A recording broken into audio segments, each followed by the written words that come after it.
But yeah, it was a good learning experience for us in terms of what's working, what's not. Right. We have another question from the back, from Wayne.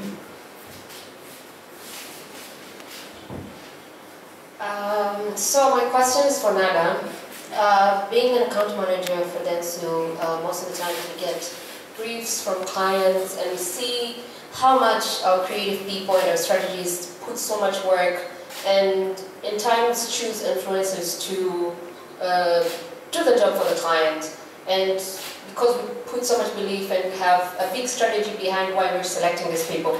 But when we tend to present to the client, they become a little bit skeptical about using influencers for maybe their products or whatever they're doing. So why do you think that is that most clients find it very skeptical in using influencers to market their products or services? Okay, I think there are a number of factors and a number of reasons to the skepticism. Firstly, I think in Tanzania we have a very limited pool of influencers. We don't have too many fish in the sea like other markets have. It's still growing, but currently the reality is that we have a very limited pool. And sometimes you'll find personalities that you think your brand matches with, share the same values, and you feel like they would be a great fit. But one thing you'll see is that a competitor has already used them, so you don't want to use them. So I think firstly it's finding the personality or the influencer that is a great fit for you. That is the challenge, how to assess that. And then secondly, I think one thing that we are scared of, I would say, is scandals. We've seen, I don't want to name any influencers in the past, but we've seen in the past where an influencer would go to jail or get into a ratchet fight and everything, and once your brand is associated with that influencer, your reputation is on the line. Anything they do has a triple effect on your brand. And I understand that they are humans and they have their own personal life, but the moment they engage with a brand, they have a reputation or a brand that they have to manage as well. So there is that as well. And then just not following through with the content. Sometimes you would agree on a content calendar, what time to post, and they're just inconsistent at times. Yeah, so I think those are some of the reasons, just to mention a few. I'm curious. Most of the times, I've had incidences whereby clients have wanted influencers, and some of the influencers have been superstars, and well, the clients have been starstruck in the sense that they're starstruck by the artist, but the artist or the influencer isn't necessarily, the right, mix for them. So how do you navigate that? You as a client, how would you advise me as an agency to be able to navigate that? I haven't got any question, please repeat. You haven't got any question. So the question is, you would find a situation whereby I give you a list of influencers, as Nada, and out of these influencers, maybe you're starstruck or you love maybe influencer X, and your objectivity is, you're not objective because you're starstruck. So how do I navigate that as an agency, whereby I'm trying to tell you that this influencer doesn't work for you, but well, because you're starstruck, you're insisting on that particular influencer? I think I'd answer this on my own personal experience. I think I'm always open to agency recommendations. I would give my own recommendations, but I'm also open to recommendations. Whenever we do look for an influencer, we would have our objectives and our KPIs. So as long as the agency is confident that they would meet these objectives and these KPIs, let's go ahead. If it works, hey. If it doesn't, it's a learning experience. Mike?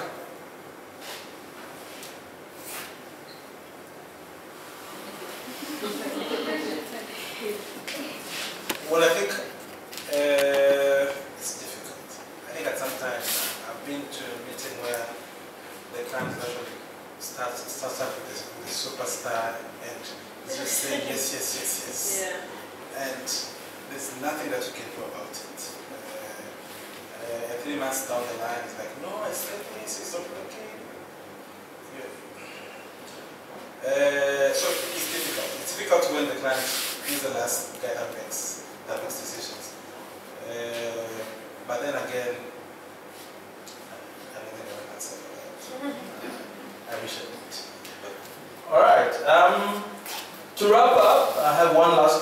questions, and this goes out to all of you. So, what are the do's and don'ts? What are some of the things that, in summary, based on this conversation and based on your experience, what are the things that you think that we should start doing influencer marketing, and what are some of the things that you think we should stop doing?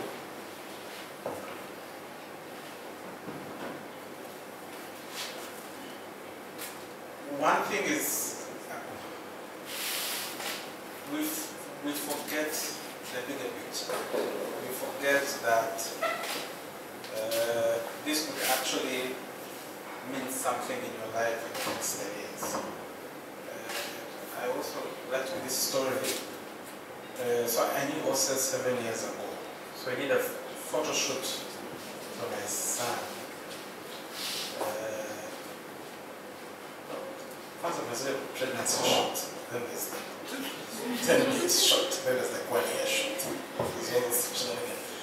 And then during when the baby was born, the mother wanted a shot, like 10 days, 14 days. Then I asked Austin, like, why are you doing this? And then he said that you have to build a portfolio, and that in 10 years' time, one photo of mine should cost, I think, more than $1,000. But he has to start now. Because there's some props that we need to buy. He said, okay, I don't charge for the photo shoot for this. Very good pictures. And then I don't understand, like, why did this guy have to build a portfolio that's going to make sense 10 years from today? That was 2014. After some time, after 1 year, he also did that because he had to complete the set. Pregnancy shot, 10 days shot, 1 year. Like, now I'm done. So I think he had that bigger vision back then that I myself did not understand. So I think maybe one thing that we miss the most is, at the moment, influencer marketing has just caught us along the way. It is not something that we have elaborated very well, and this could be actually a lifestyle for us. So I think one of the things that we need to identify, or we need to also make decisions which cause us to lose, which because I do as well. How are we choosing those people who have made this part of what they want to do for a very long time? So that would be my advice.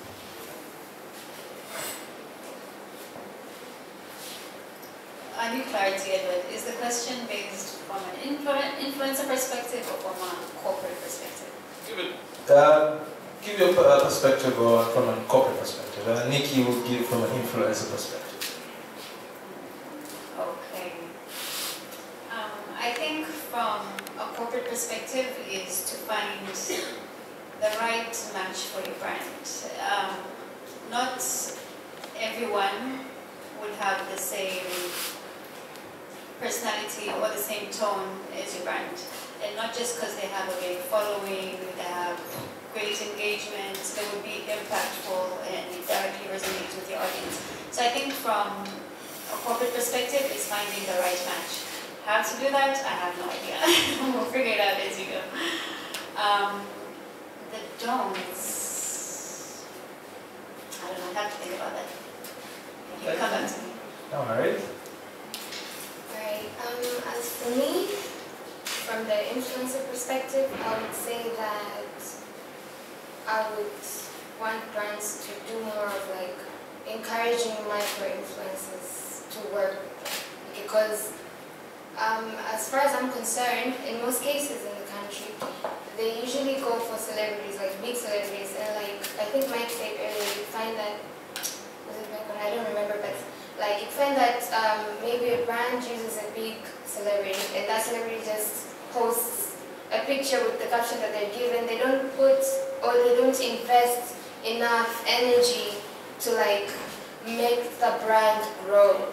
So like I would actually advise brands to like try and find these micro-influencers who are more invested. Like you see, for example, Bees, he's into food. So if you know that you're working with like a person who's trying to sell a food product, you go to things. You don't go to, let's say, Diamond, you don't go to like Harmonize. I mean, you could still, but it would be more easier for like people to listen or read or focus on Blizz's content compared to like Diamond, because I would be like on Diamond's Instagram page thinking, when is he gonna drop a song? Not what drink is he trying to get me to drink. So for me, that is my do for the company. Okay, well that is to brands. Please spread that bag. It's not just for the macro influencers, but for the micro influencers as well. Ricky?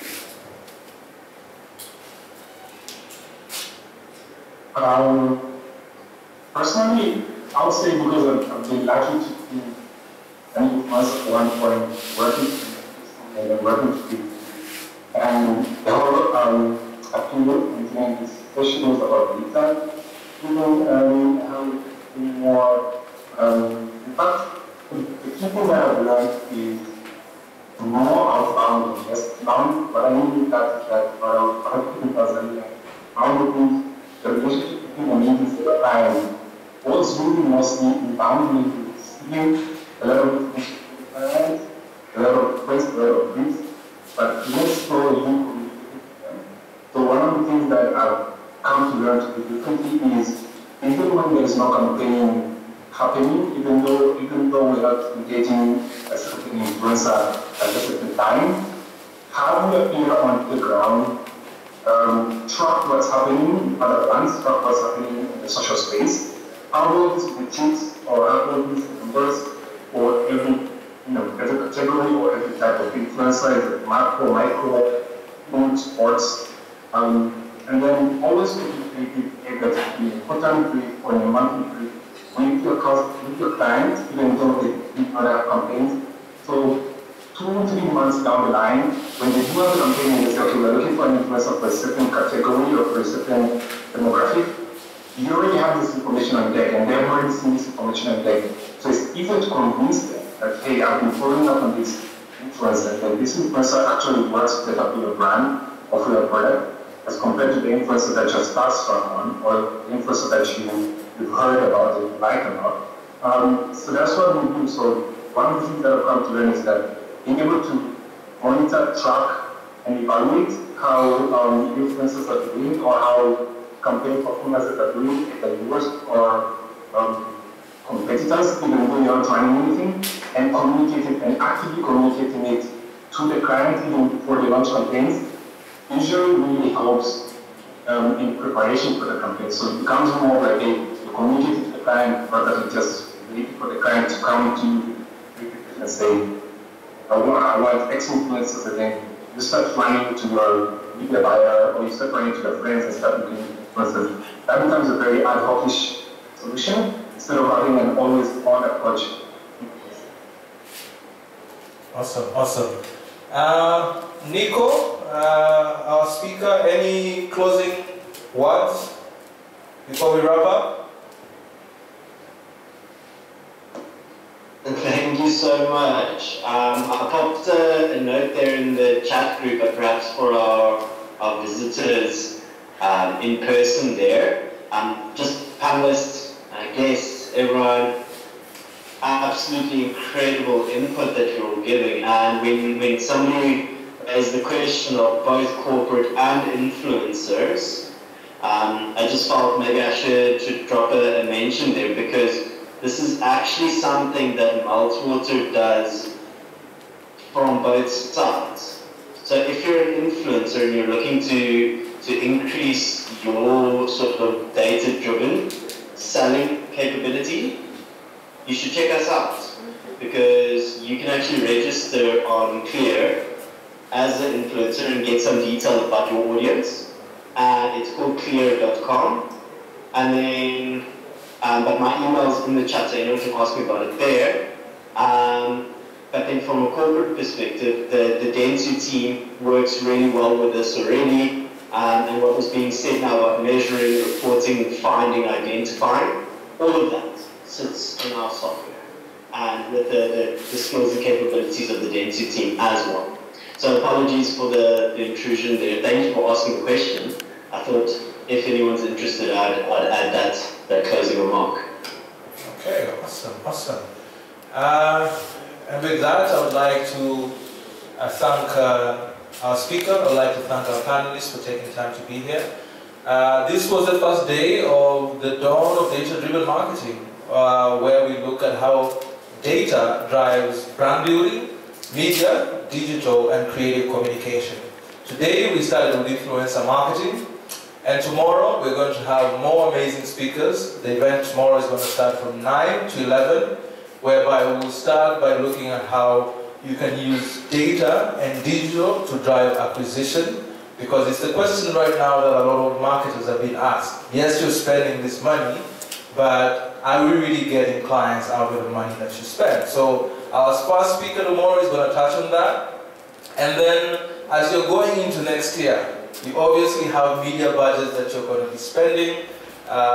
We'll also look at how you can invest more wisely in your media in order for you to have a return on your buck. And with that, I would like to thank all our speakers. I would like to thank all of you who have been here physically and everyone who has not been able to be here, but they have joined us virtually. We welcome you tomorrow, and we look forward to the rest of the days. Thank you. And I do remember that I did not introduce myself in the beginning. My name is Edward Sheila, and I'm the Managing Director of Tanzania. Karibuni.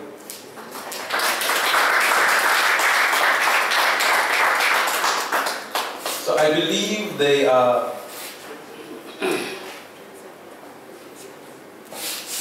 just like, all right. You know Tanzanian parties without food, they're not parties, or any event without food is not an event. So we have food and we have drinks. Please stay, let us network, let's get to know each other, let's ask each other questions and collaborate. Thank you.